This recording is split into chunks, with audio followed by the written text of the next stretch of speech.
And now, because it is all about story, I am so honored to present this gentleman to you tonight. I was fortunate enough to hear him back earlier in the summer at the Fairlawn World War II Roundtable, and I'm so grateful that he was willing to come share his story with us, and with his son and friends who came, who bringing him, and well, it's quite a story. So, Cal Calderone, please share your story with us. I pledge allegiance to the United States of America, and to the republic for which it stands, one nation, under God, indivisible, and liberty and justice for all. Thank you very much. Incidentally, this is my first visit to Medina, and you have a beautiful community. Never drove me about 57. I said, wow, this is really nice. Looks American. First of all, I'd like to introduce, it become a staff. I introduce my son, Greg Calderone, who drove me up here, and his girlfriend, Julia. And by the way, Julia's a doctor. She's an MD. And I'm the only person I think in the state of Ohio has a doctor that makes house calls. Anyway, and she's also a winemaker. I taught her how to make wine, and she just made her first batch, so we're really proud of her. In fact, we drank some Sunday. Ladies and gentlemen, without intelligence, you lose. And when you don't listen, you lose twice. You get beat badly. And that's what's happened to a lot of things in our country, is the fact that somebody knows everything and he doesn't listen to the truth. So tonight, as I was telling a few gentlemen, what you see on this placard up here was given to me by a friend of mine in Hawaii. And we never did too much of this at the beginning because we just didn't do it. You talk to another veteran and then we talk about other things. And it turned into history, and the day of infamy became history, and we thought it was getting out to tell the people about Pearl Harbor. A lot of people had some wrong things. They thought we were having parties, sleeping in. In the Navy, you sleep in at 5:30, you know. And that's sleeping in, I don't know. But anyway, what I'm going to tell you tonight, what could have happened if we would have followed the intelligence that was there. Okay. Now, Pearl Harbor, December the 7th, 5 o'clock in the morning, 6 o'clock in the morning, it was fine. Everything was fine. And then I had breakfast, we were standing around, and next thing you know, boom, just like that. The ship started to shake. That was the first torpedo. That's what started with us. But at 3 o'clock in the morning, 0342, the minesweeper Condor saw a periscope. So she notified the ward. That's why I talked to this gentleman. I thought he was on the ward. I was so happy. And she sent the message to the ward, and the ward checked it out. There was nothing there but water. But at 7 o'clock in the morning, the ward picked up a submarine following a ship into the harbor. So they attacked it, and they used to have a 3-inch gun, and they put a shell right through the conning tower, and down she went. So they sent this message into 14th Naval District, to headquarters, and said, we just sunk a submarine. You know what they said? Confirmed. How can you confirm it? It was out of the water. So they said, well, you know, we've been having a lot of this, and they said they had trouble with reading the dialogue, you know. So that was 2 hours. So, and we're sitting there, and it doesn't take a battleship 2 hours to go into general quarters. It doesn't take the Army Air Force, or Army Air Corps, as it was called, 2 hours to get ready either. So, at 7 o'clock in the morning, we could have done many things. At 7 o'clock in the morning, the Army had the first radar station set up on the mountains. And they turned it on. At first, they didn't even have a telephone, to show you how dumb it was.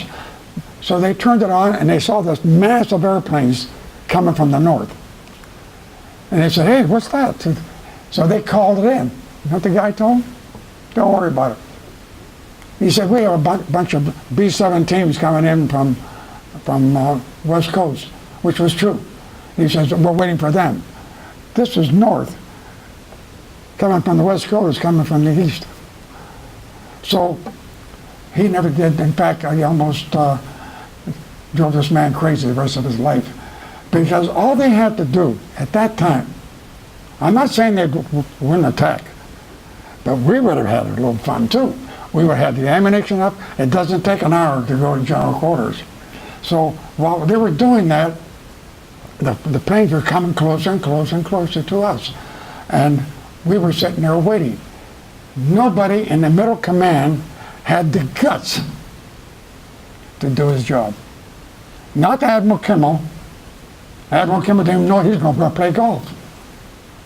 He was outside with his clothes to play golf, and his planes were starting to attack.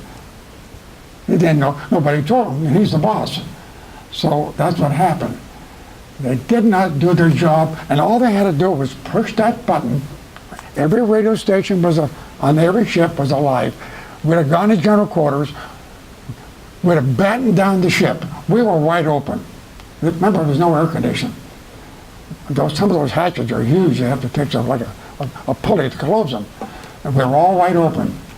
And we would have been ready to fight. We probably wouldn't have left the harbor, but it's a good thing that happened inside, because if we'd have been outside under these conditions, we'd have had 30,000 people die. So, as it was, nothing happened. And they just would not take that chance. And the first thing the Admiral said, why wasn't I notified immediately? That was his words. Then they tried to court-martial him, and he was right. He's the Admiral that brought both fleets in. Both divisions would go to sea. Half would go to sea, half would stay in port. And on that Saturday, he brought all the battleships in, so we double tied. And the reason he did that was to protect it, because the deal with Hawaii, there's no Navy fighter planes there. They are on the carriers. And they've gone to Wake and Midway for the Marines to supply the planes. The Marines throw them in off the carriers. So when those carriers left the sea, all the battleships, we never go to sea without carriers. Not like the Italian Navy. They didn't have aircraft carriers, and the British blew up about 3 battleships, you know. And they were 2-wing airplanes. Boy, they were brilliant, you know. So anyway, that's what happened. So nothing, we could have, in 1 hour time, I don't know what we could have done, but we'd have been ready.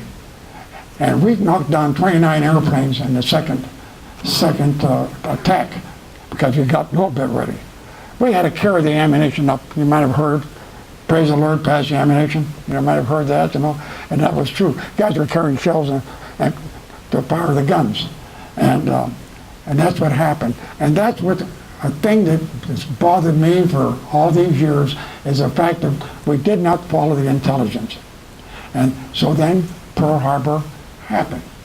As I said, I was having breakfast. I was through with breakfast, and we were sitting around because we had duty at 0800.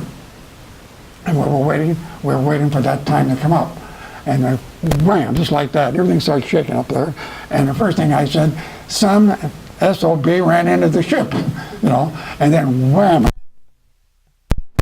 I knew it wasn't, so I ran to my general quarters. I didn't need the general quarters. Then finally they announced, general quarters, this is no drill, you know. The ship finally got the message, but we were half underwater by that time. So the thing is this, that when I got to my battle station, it wasn't there. And my job on the ship, I was a musician when I joined the Navy. It was a depression, and it was a great opportunity to get a degree and go study music, and you had to give the Navy 6 years, and I thought that was a great deal. And when I got to Pearl Harbor, and when the war started, it almost killed me. So anyway, that's what happened. And we made everybody a little bit tight. So naturally, we didn't know what to do. And the guys couldn't get to their guns. The only airplanes in the sky were Japanese. There was one guy that I noticed in the sky, and I found out his name. His name is Pachuta. He was a lieutenant commander. He was flying around in a circle, and he was hitting the attack line. And I didn't meet him, but I'll tell you something about him later on. But anyway, that's what happened at the beginning of Pearl Harbor. So the first thing that happened is we got hit by bombs, we hit the torpedo, and we caught on fire. In those days, we were putting fires out with water, not carbon dioxide. We learned later on to close all the gasoline valves and put the stuff in there and so they wouldn't burn. That's what we lost some ships because of that. But anyway, the Army radar said, don't pay attention. 3 days before Pearl Harbor, because the only time I will say something about an officer, and because I don't like to criticize anybody, because I don't know the details, but Army General, infantry, should not be telling Air Force people how to run. It should not. It doesn't work. So they saw all the airplanes out there on the runway. They're all disappeared. And he said, where are the airplanes? He said, well, they're all protection. He says, no, put them out in the center of the field. All bases, Bellows, all the airports, all the airfields. And he says, because the Japanese people that live here, a lot of Japanese live in Hawaii, naturally. And he says, they might come and sabotage. There was never one case of sabotage on the American Japanese in the war. Not one case. So they put all those airplanes out. So when the Japanese came down, they attacked the airfields first. All you got to do is hit the first 2 planes. Torch. 170-some airplanes. They belonged in the air. Remember that 2 hours I told you about? Could have been. But this Air Force commander was a pretty sharp guy. He called 5 of his hotshot pilots in, you might have read about these guys, and he says, take your planes and go to this exit field and sit by the phone and wait. And the phone did ring, they got up and they shot down some Japanese, but they were leaving then. But that's what happened. So when Admiral Kimmel, by the time he got there, the damage was all done. So now they were throwing the torpedoes at everything. And the Japanese midget subs did get into Pearl Harbor. The Navy doesn't like to admit this, but they shot 2 torpedoes at a supply ship and missed. Then a destroyer ran over it. But all during Pearl Harbor in the afternoon, all we kept doing was saying, how come they didn't get the oil tanks? How come they didn't get the docks? How come they didn't put torpedoes in the dry docks? How come they didn't put torpedoes in the submarines? Or the battleships? These are all old battleships. The new battleships weren't there. And that's a question that bothered me all my life. Why didn't they do that? It's because, thank the Lord, Nogamo, who was the commander of the Japanese fleet, was a little bit, his feet were dancing a little bit. He didn't know where the carriers was and he didn't want to stick around. And he did not do that third attack. They should have spent the whole day on that. We would have had to move. That's logistics. You can check anything historically, you'll find that's true. We couldn't stay there without fuel. So that's what happened. Well, anyway, they hit us with 4 bombs, and we had quite a bit of fire. But being on damage control, I had telephone, didn't work. So this officer says, we're going to have to counterflood the ship. I said, oh no. And because that's not my job. My job is in Central. So we went down a couple of decks, and they did their work. And I looked up in the air of the compartment, and I noticed water dripping down. I says, uh-oh, something wrong here. Well, what happened is that we were flooded all the way around. So the water was up to about here. And I thought, gee, what's my mother going to say? You know, it's a crazy thing, but everybody did that. Everybody talked about their mothers. So a voice said this, let's open up the compartment because there's an air hatch. We didn't have air conditioning. You can get up and go through that. There's a little ladder in there. And we thought, how about the water's flooded and we die, you know?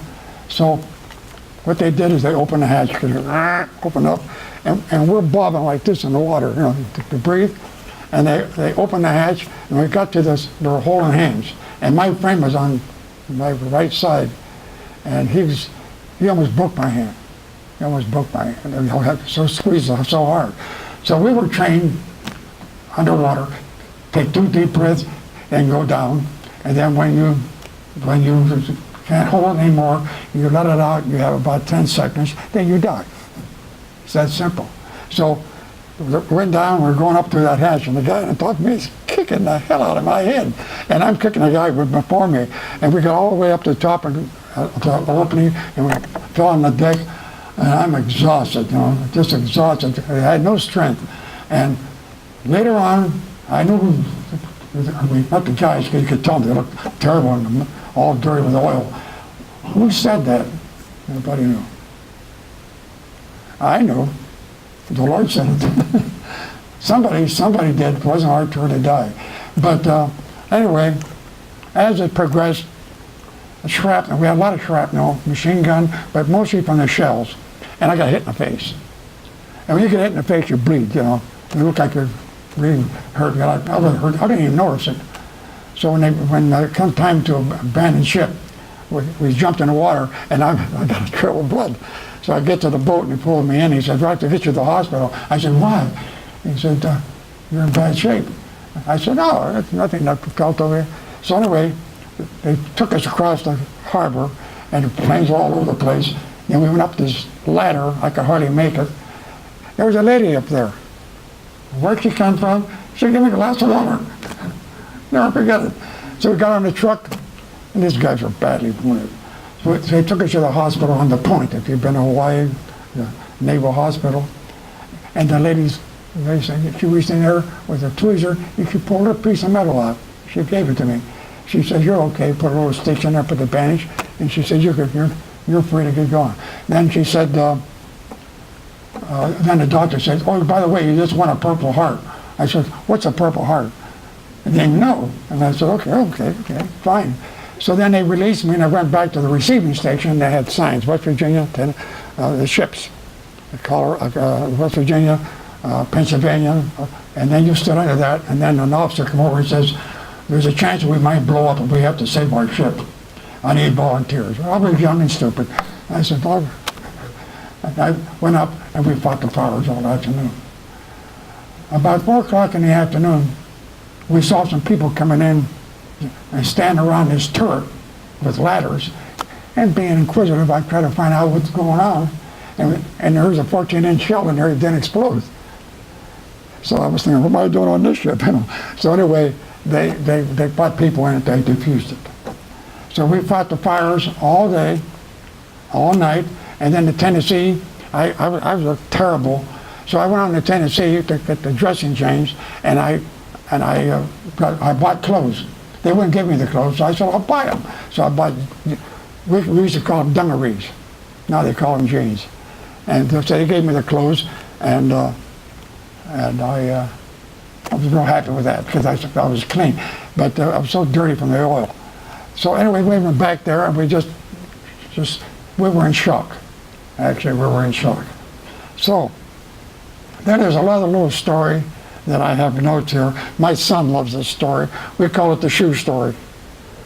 When I abandoned ship, it must be the training, you put you take your shoes off, you set them down. Everybody's shoes were laying on the deck, and I put my shoes down and then dove in the water. And I swam underwater. I thought it was at least 2 miles, must be 20 feet. And I come up for air, and they pulled us in. But when I went back on the ship in the afternoon, my shoes were still there, and I put them on without socks. But then I've got a pair of socks from the Navy. So I had to say this about Pearl Harbor, because they had a tactical victory, a strategic disaster. They hit the wrong targets. They could have really destroyed the Navy, because what they wanted to do is keep us out of that part of the world so that they could take control. And anyway, that's the way it happened. So we worked, and then the next morning they relieved us. Then about 3 or 4 days later, they called all the musicians from all the battleships that were sunk. we said, oh, good, they're going to make a great big band, and we're going to entertain everybody, because we didn't have radios, we didn't have any entertainment, and it's just, you got to think of the morale. That's what we thought. We got there, and this captain, he became an admiral. So we asked him, sir, what are we doing here? You have to take these exams. He said, well, you're musicians and you can do 7 things faster than any computer. We didn't know what he's talking about, which is true. If anybody's a musician here, you know how long it takes to learn those scales. And look at a piece of music and just play it. And so they put him working on the codes. So anyway, I didn't like that job because I wanted to do just something. I was looking for a phone job. And they said, anybody want to learn how to decode? And I said, well, I'll take a chance at it. More tests. And then I learned how to decode that code. Next thing I know, I'm going to C. And so that took care of the Pearl Harbor. But when Admiral Yamamoto reached, when they got back to Japan, or they sent the word what they did, he said, we're waking a sleeping giant. Now, I've been in the United States.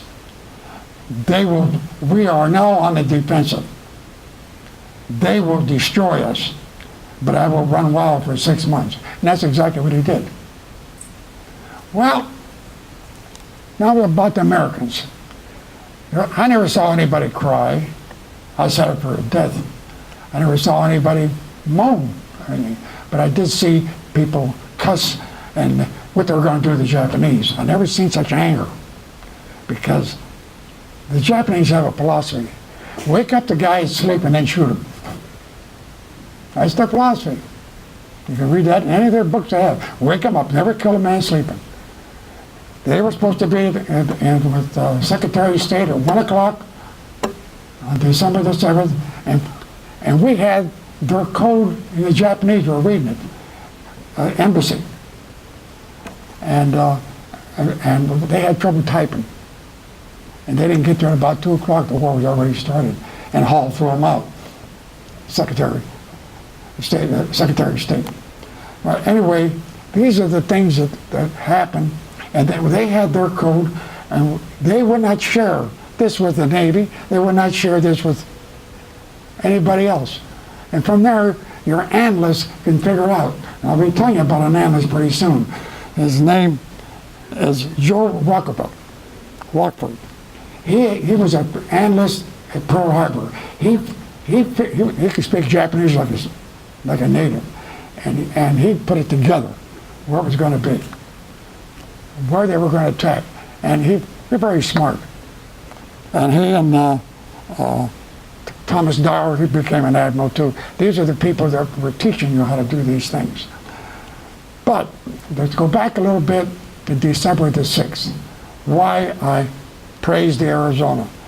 That Arizona band, I went to school with them. On December the 6th, we had a band show, a band contest at Pearl Harbor. And we had about 2,500 sailors. What else could you do? We didn't have any money. So I was invited to play with that band because we had guard ship and I couldn't leave the ship. I had to get permission because they needed a string bass player. So we went over and we had a great time. Well, by the way, they had 3-2 beer. It's like drinking pop. So anyway, at the time, and when it ended, the chief petty officer is a good friend of mine. He says, Cal, why don't you come with us and stay overnight on the Arizona? And then you catch the supply boat in the morning. I said, great idea. Fantastic idea. So I called the ship. And he says, happened to be the duty officer was my officer.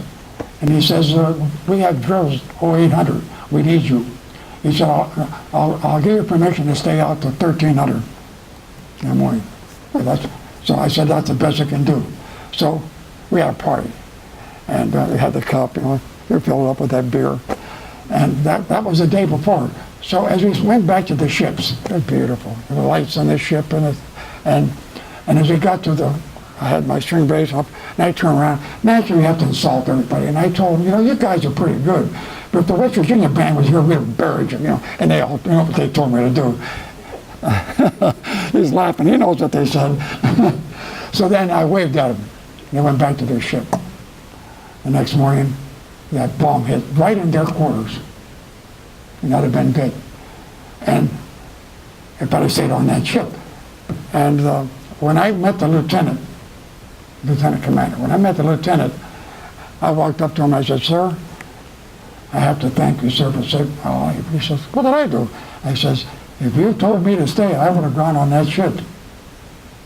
And it took me 20 years to get over that, more so than the attack.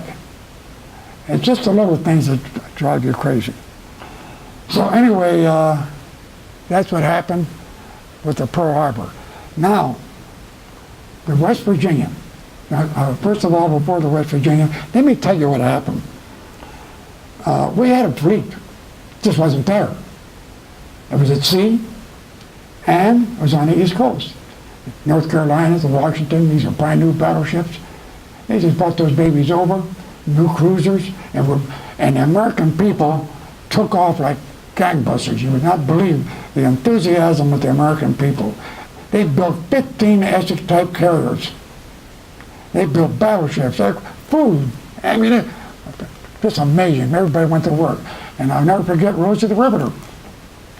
They hired the ladies, and then pretty soon all the ladies are doing the work. That's the way it was in this country at that time. And that's why we won.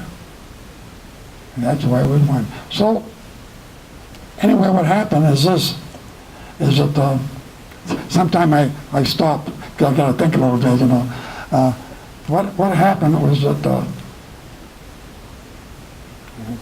I guess I started to take, when they, I have to see my notes here. Well, anyway, at that time, we decided to attack the Japanese. And we were going to go to Wake and take it back. And that didn't go.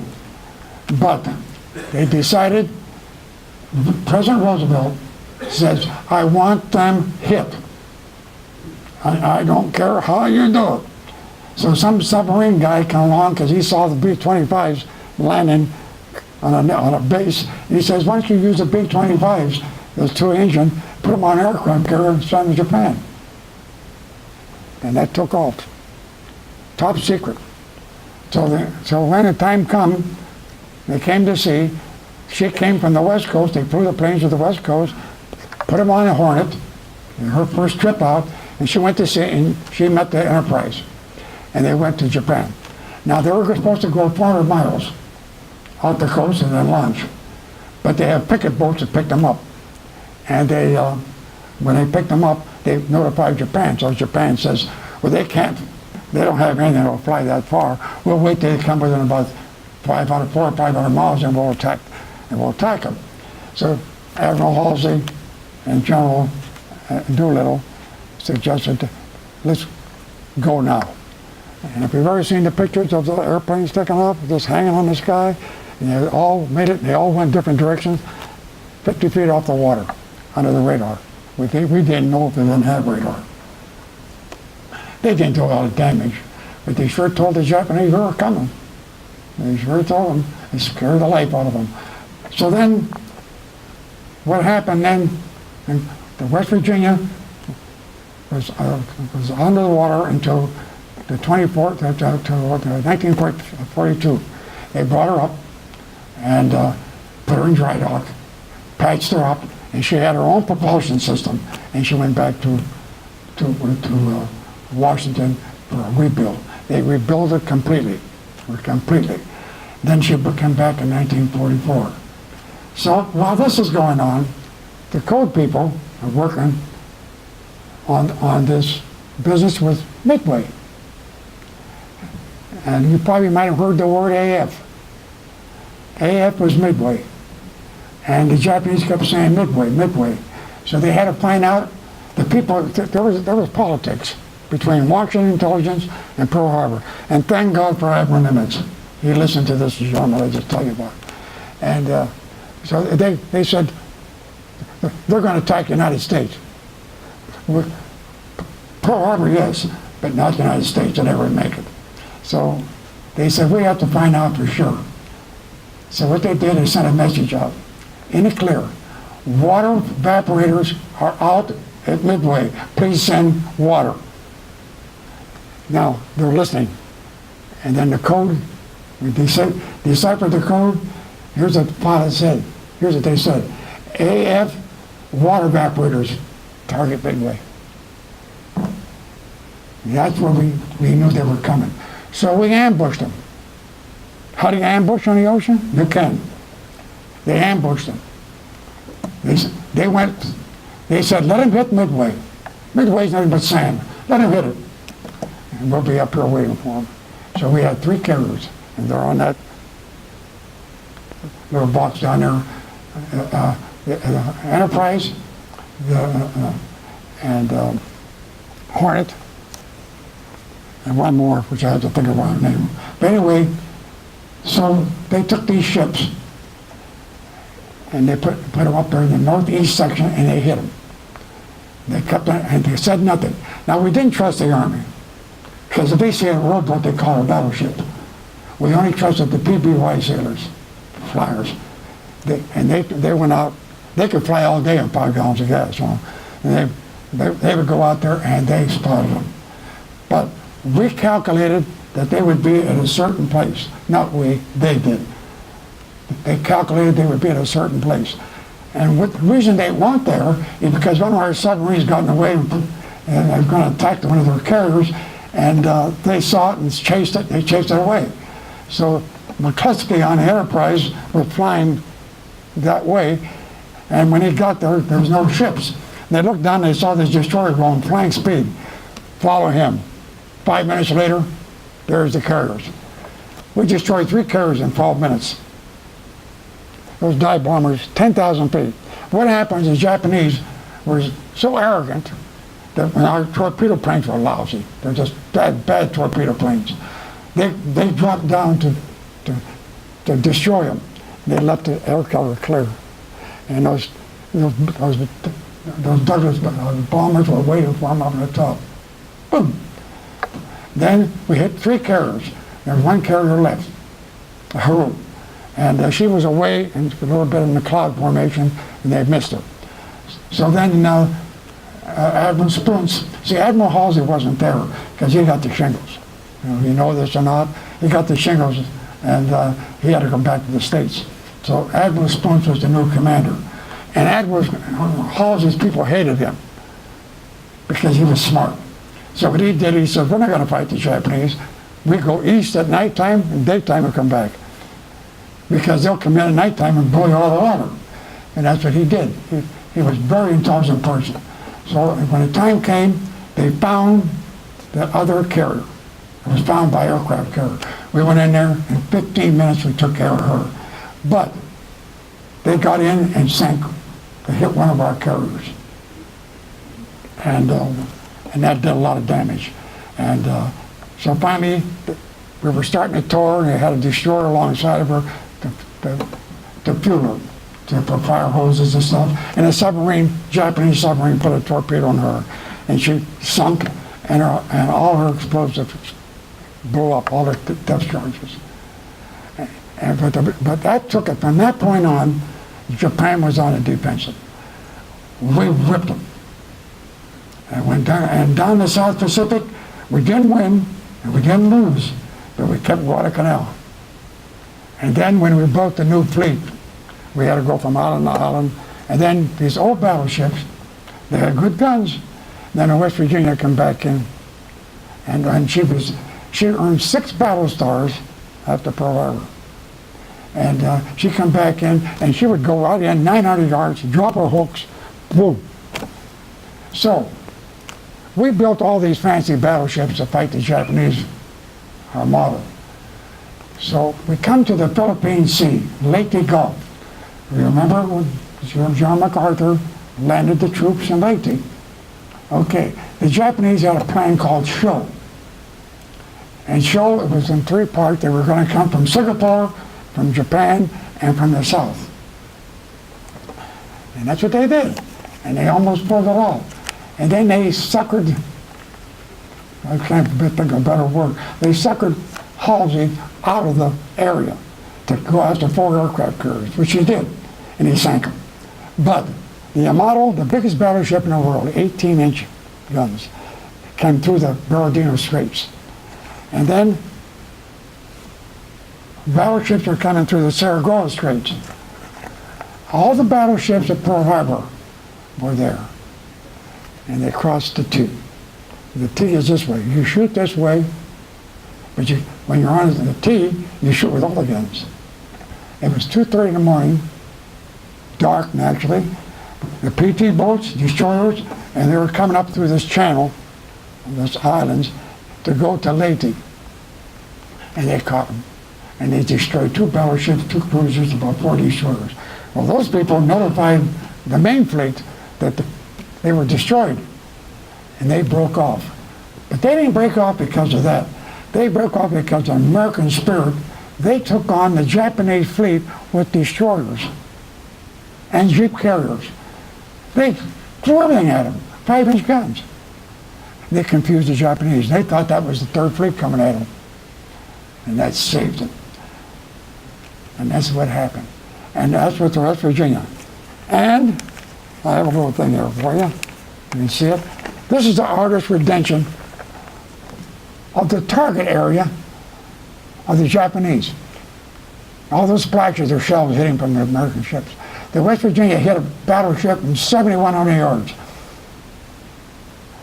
And those shells stand about this high, about that big around, and they can do a lot of damage, So that took care of that. And then the West Virginia, after that, she was hit by a kamikaze. And then came towards the end of the war. And then she was also in Okinawa. And then that's where the Enterprise took a beating. One of their kamikazes hit the Enterprise, blew the hangar deck about 300 feet up in the air, and then she couldn't participate. So she came back to the States for repair. But anyway, she was still smaller, and the other planes were getting too big, too heavy for her, you know. But we had those 15, we had 100 aircraft carriers in World War II. 100 aircraft carriers. We had so much power. Those B-29s were doing a job. Then we put the right people in a job. They got rid of the people that just like to do nothing. They brought guys in like General LeMay. He was a go-getter. Admiral Nimitz was a go-getter. Admiral Halsey was a fighter. These are people that they got rid of other people and said, well, maybe we better look at it. And went right at them. But the Japanese were tough. When you fight a nation, they're willing to die, you're in trouble. You're in trouble. Ask any GI that was in Okinawa, any Marine is on those islands. Just ask him. I was on Okinawa. You're on Okinawa. He was on the Okinawa. He was on a destroyer, DE on Okinawa. And Okinawa, we lost 12,000 men. Army, Navy, Marine Corps, etc. It's a lot of people. Much more than D-Day. But speaking of the word D-Day, I'd like to say one thing about D-Day. I'm speaking about the American spirit. Adolf Hitler spent 4 years building that wall from Holland to Spain. 4 years. We took it in 10 hours. 7,000 died, but we took it. And it was close. But battleships like the Texas, built in World War I, sitting right out there, 14-inch guns. Tell me which one we hit. That's how good they were. In fact, right now, if I don't know how far you are from Akron, 18 miles from Akron, from here, I would say the battleship is sitting right here, and we'll hit the baseball field in Akron and not hit the parking lot. That's how good they were. And that's the kind of shooting that they had. So at Iwo Jima, West Virginia was sent to rest. But they had some problems with other ships doing some things, so they ordered her to Iwo Jima. And she steamed as fast as she could go to get there, put her hooks down, aim your gun, and she took care of Sabara Bachi. And they just told them, where they, Crossroads? The West Virginia made me proud. I only saw her one time after. I saw her one time when she was leaving Pearl, and I saw her when she was done. But then come kind of the end of the war. The Missouri was new, and the president was new, and his daughter had something to do with the christening of the ship. So they made that ship have a surrender. What it was supposed to be was the West Virginia and the Enterprise, but the Enterprise was damaged. But the Navy, they can be a hard head too. They sent the West Virginia, first capital ship. They went into Tokyo Bay with a Japanese destroyer escorting them to the minefields. And then they took the band from the West Virginia and they augmented with a band with the Missouri so that the people could have a bigger band, you know. And that's what happened. So by that time I said I was back. And then one thing, finishing up here, is the fact that in 1945 we were getting ready to go to Japan. And everybody was against it. Everybody, I'm talking about everybody. High officers, they didn't want to do that because American people did not want any more killing. After 12,000 here, 7,000 there, you know. So we had to do something different. And what they were going to do, we were going to attack in 46. What they were going to do is had 3 fleets. And I was going to be on another fleet with only planes to protect the fleet. No bombers, just fighter planes. And we had those Hellcats, and you couldn't stop those babies. They knocked down 5,600 Japanese planes. So anyway, they dropped the atomic bomb. We knew there was a weapon. We didn't know what. I didn't know what atomic energy was, you know. But we knew there was something special that they had, because, you know, the sailors know before the captain. They know what's going on, you know. But anyway, when they dropped that bomb, then the Japanese would not surrender. Then they dropped the second one. And LeMay, he started all the action to help to get that war ended. He stopped bombing from 30,000 feet and hitting that jet stream, and the bombs would go taking off for 100 miles and miss. He went in at 5,000 feet at nighttime, and he burned them out. So we had to kill the Japanese. I never thought when it was started that I feel that way. We had to kill the Japanese because they were going to kill us. When they dropped that second bomb, and we were in Chicago, my wife and I, and we were so happy when we heard then I was told, forget it, the war was over. But that's what happened. So anyway, I just wanted to tell you about this ship. We were honored a few years ago. You remember the mini on HBO, the Pacific, about the Marine Corps? Well, they had the first movie, and Tom Hanks and Spielberg was the director. They invited 250 veterans from across the United States, and they flew from Chicago to here, and airplanes were all decorated 1940, had Glenn Miller playing, all the attendants, females were dressed up in their grandfathers' or uncles' clothes. It was a great time. When the airplane landed in Washington, and they told us, look out the window, and they had the fire trucks squirt water over the airplanes. That was a great moment, So anyway, so this little sailor from down there,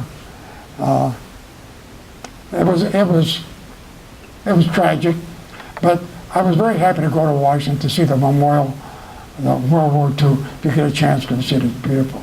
I can remember I was reading Roosevelt's speech about his speech for Congress, and I kept hearing click, click, click behind me because I had this hat on. And I turned around here, people were taking a picture of my back, you know. And but we had a good time there. And Hanks, so I did get a chance to talk to I told him, I said, what you have to do is tell the story after Pearl Harbor about these Americans. Don't tell that story about Pearl Harbor. That was pre-war. That was Depression.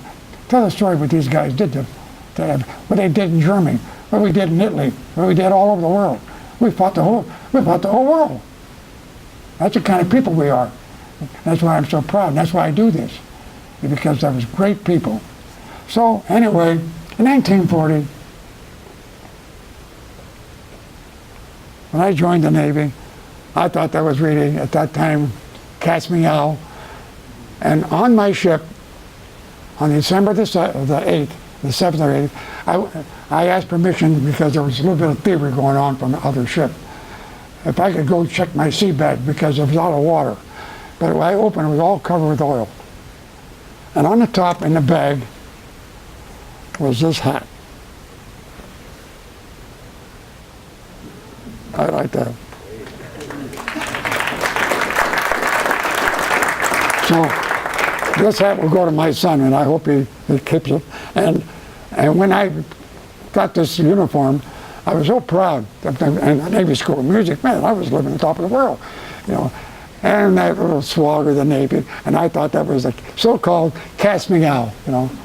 But that's what happened. So that's what. And then I didn't introduce her first, because I have a special person here tonight. You know, you can't do things alone. And I have somebody who's always with me, a childhood sweetheart. We celebrated 70 years last March. And I'll tell you real quick, when I came home in 1945 as Lent, and the priest said you can't get married, I said, you got two choices, Father. Either you marry us, I'm born in West Virginia, get married. I'm not leaving this town not married.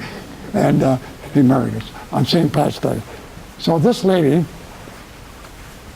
made this, and I fly this on December the 7th.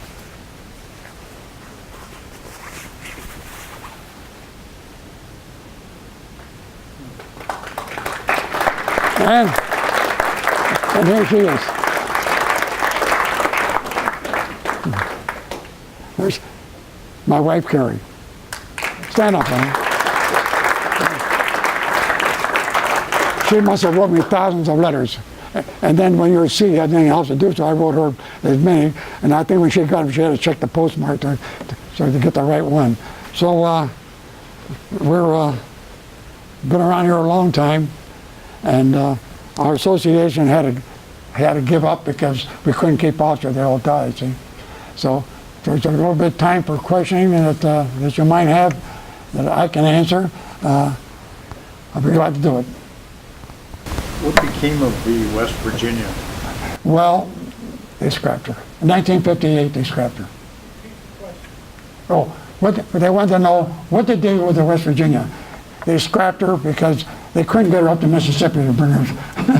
She went right through the docks. But and they scrapped the Enterprise. That hurt. That's one ship they should have, 20 battle stars, and it's amazing. But there are some battleships. You ever get a chance? I think the New Jersey, the South Dakota, and some of the big carriers are there. If you ever get down in Florida on Jacksonville, they're there. And go aboard them, and you won't believe how that operated like it's like that. It's just great. Anybody else have a question? How many sailors on a battleship? Is the question. About 1,400. The newer battleships about maybe 2,000. The aircraft carriers are over about 3,000. Now they're 6,000. But now they're going to be building smaller aircraft carriers, I understand. Because, see, missiles can go a long way now. You just don't stop them, It's a different ball game out there. But I'll say this. Unless you stay strong, you're going to get your head knocked off. And that's what's happened in the United States in about 3 or 4 wars.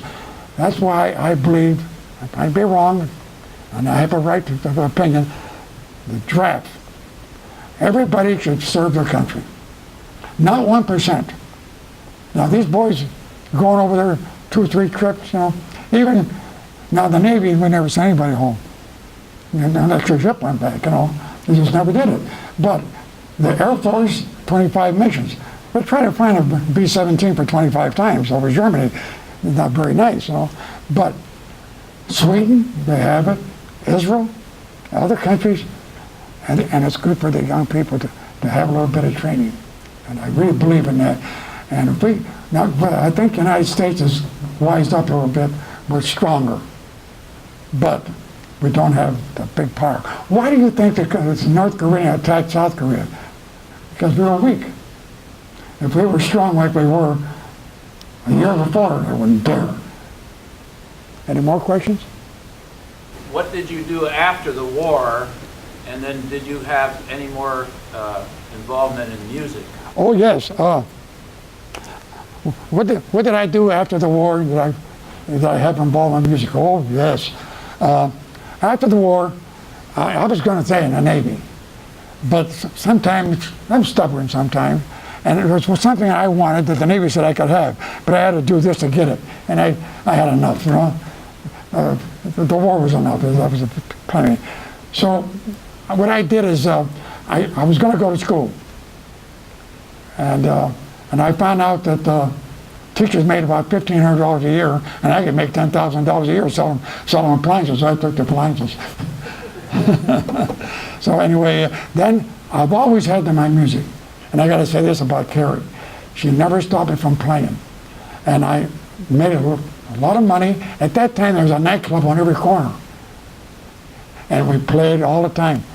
And then a man, you heard of the Packard automobile, haven't you, naturally? The man who invented that was Warren, Ohio. And he left $150,000 for a band and $150,000 to build a fireproof building, that manor. But they couldn't build it till his wife passed on. And she died in 1954.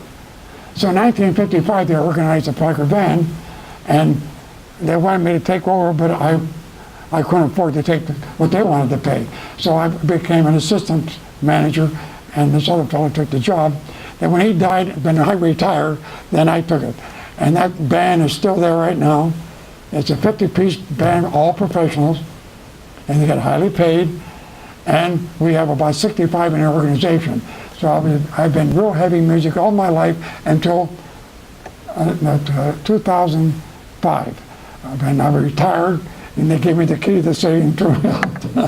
And I sold instruments, stands, and everything, and I haven't touched a note since. Anybody else? Okay, I want to thank you very much. Thank you. I appreciate it.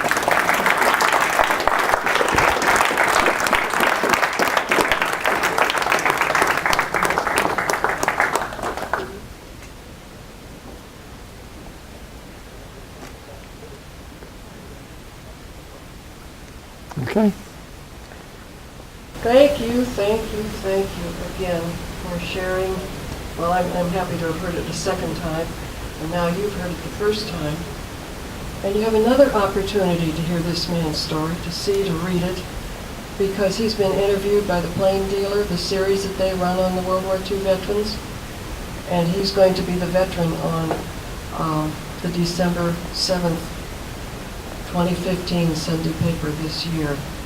So remember that. Mark your calendars and watch for the PD on that day.